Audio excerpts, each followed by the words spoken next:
On the big screen, Kirk Douglas often played the tough guy. Listen, I want to fight. My first fight, that's all. An anti-hero with a chiseled jaw and dimpled chin. Who gave you the right to dig into me and turn me inside out?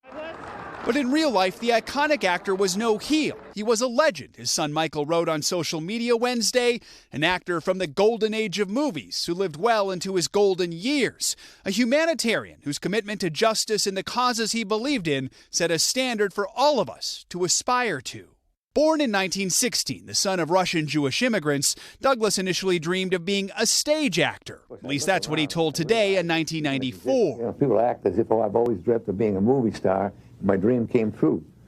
Be careful of what you dream, it may come true. His acting career took off in 1949 when he scored his first of 3 Oscar nominations for playing a ruthless boxer in the movie Champion. For the first time in my life, people cheering for me. The cheering would last decades. Among his long list of movies, The Bad and the Beautiful. That's only a man.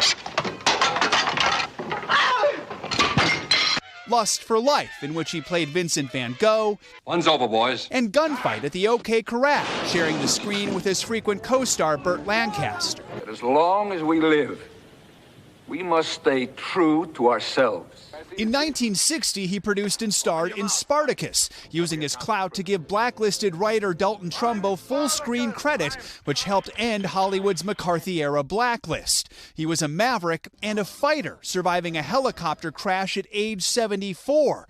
Then, a few years later, a stroke impaired his ability to speak. Yet Douglas kept going, delivering a memorable speech in 1996 when he received a Lifetime Achievement Award at the Oscars. I see my 4 sons. They are proud of the old man. And Kurt was there just over a year ago when son Michael received a star on the Hollywood Walk of Fame. And I'll say it simply and with all my heart. I'm so proud to be your son. Stars of all generations are now paying tribute to Douglas. Actor Sylvester Stallone calling him an amazing artist, the likes of which we will never ever see again. Director Steven Spielberg writing, Kirk retained his movie star charisma right to the end of his wonderful life. Douglas's daughter-in-law Catherine Zeta-Jones posted this sweet photo, writing, "To my darling Kirk, I shall love you for the rest of my life. I miss you already. Sleep tight."